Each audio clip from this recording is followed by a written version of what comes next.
Hi everybody and welcome. Today I have the HP DreamColor monitor and I'm going to tell you how you can easily change the menu settings menu position. So at first click on the button which is in the back of your monitor in the bottom right corner. Click on it twice and here scroll down to menu. Now scroll down to menu position and here you can see the horizontal. As you can see, I moved it out of the image. And here we have the vertical one. We can scroll down to vertical and as you can see, I can move it easily.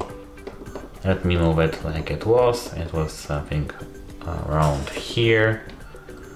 And to go back, we have to move the move our button up.